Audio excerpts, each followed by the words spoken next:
Luiz Felipe Pondé conosco aqui na Rádio Bandeirantes para falar sobre a discussão da retomada das aulas, que tem movimentado muitos comentários de ouvintes, né? A sociedade toda discutindo, né, Pondé, esse assunto para saber se é hora ou não. Muita gente aumentando cada vez mais a pressão em cima dos governantes para o retorno das aulas, né? Você acredita que as aulas voltam ainda até o fim do ano, Pondé? Bom dia. Bom dia, Pedro. Bom dia a todos que nos ouvem e nos seguem. Olha, duas coisas de partida. Primeiro, é normal que essa discussão aconteça, inclusive numa democracia em que as pessoas são chamadas a opinar e com as redes sociais elas opinam o tempo inteiro.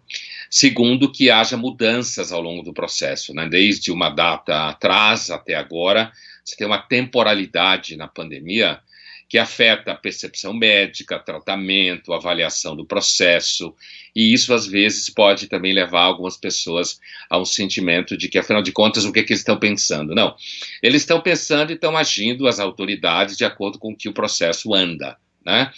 O caso das escolas no Brasil, ela se transformou assim num verdadeiro impasse, né? E eu gostaria de refletir um pouquinho sobre isso. Primeiro que você tem dois universos de escola, você tem o universo da escola privada e você tem o universo da escola pública. Uma das hipóteses para esse contínuo atraso do retorno das escolas, que em geral afetaria a escola pública, é o medo que o agora candidato à reeleição Bruno Covas tem da reação dos sindicatos de professores da rede estadual, da rede municipal, não estadual especificamente, da rede municipal, a um retorno para a escola agora.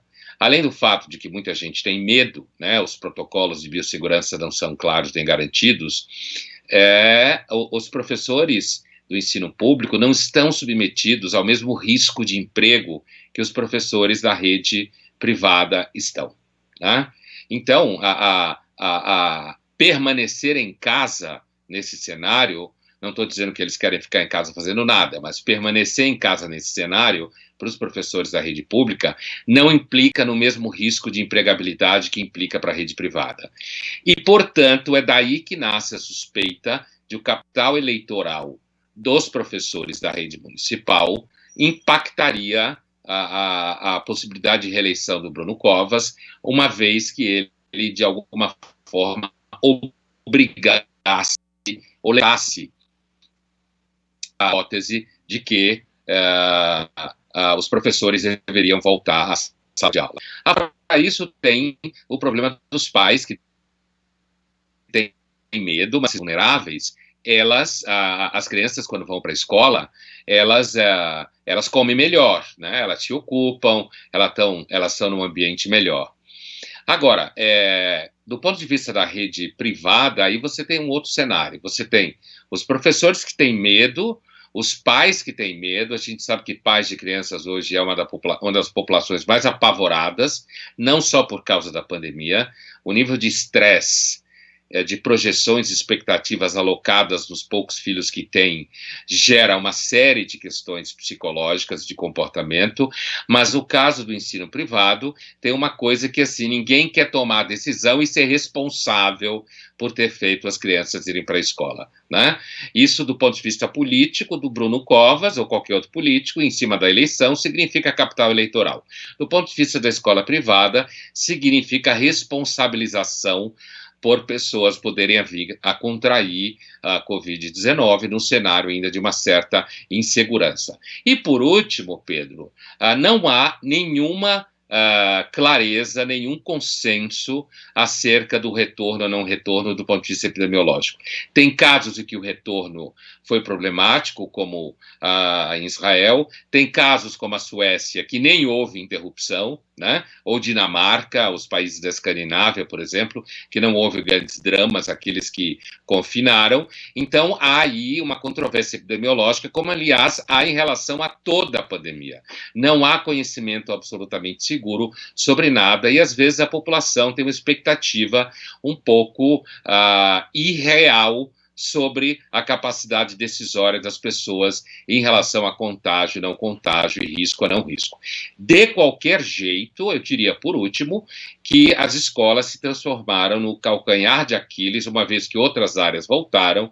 Isso, de certa forma, demonstra que, no fundo, o país não considera escola atividade essencial. Muito bem, Luiz Felipe Pondé conosco aqui, trazendo, né, mais um ponto de vista sobre essa questão do retorno às aulas. Você dá aula em faculdade, não dá, Pondé? Dou. E como é que tem Na sido PUC e na FAP. esse período aí de pandemia? Você participou de aulas online aí com seus alunos? Como é que você avaliou essa experiência aí? Claro, né, nós estamos tratando aqui do ensino universitário, né? Olha, no caso de disciplinas teóricas, como são as disciplinas que eu ministro, as aulas foram para ferramentas à distância, várias que a gente tem por aí, né? E o aproveitamento tem sido razoável, os alunos aderiram, inclusive porque é uma espécie de fiapo, principalmente no começo da pandemia, de normalidade. Agora, o que acontece com os alunos de graduação é que eles encaretam na educação à distância, né?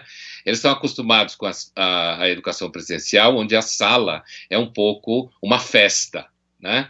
E no ensino à distância, eles ficam com uma cara assim, meio de não conseguem falar livremente, porque inclusive estão viram puta de um ruído, né? Nessas ferramentas à distância.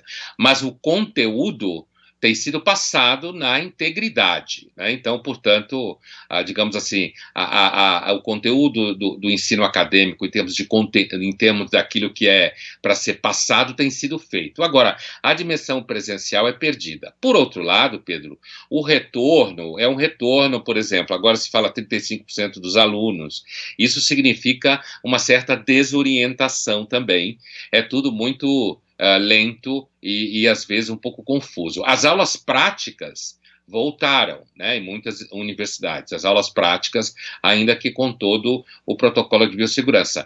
Já na PUC, no laboratório que eu sou o diretor, no laboratório de pesquisa, ele foi todo para o online, todas as reuniões de pesquisa, todos os seminários, todas as aulas, e aí aconteceu uma coisa interessante, que não é só no nosso caso, mas a gente acabou, ao longo dessa pandemia, desde março, a gente hoje tem participantes do país todo. Então, quando a gente voltar ao presencial, nós vamos ter que manter a atividade híbrida, porque a gente não pode simplesmente mandar embora uma série de pessoas que se juntaram a nós no trabalho dos grupos de pesquisa e nos seminários e nas aulas que são veiculadas pelas plataformas de ensino à distância. Então você tem aí situações, né, nesse caso específico do laboratório da PUC, você tem de fato uma transformação em que a atividade, voltando à normalidade, em breve, ela permanecerá de alguma forma híbrida. Mas o conteúdo tem sido passado e não há, digamos assim, uma ferida do ponto de vista da transmissão de conteúdo, mas a sociabilidade do ensino, que ensino não é só conteúdo, sim, foi perdida em grande escala e a gente precisa voltar a ela.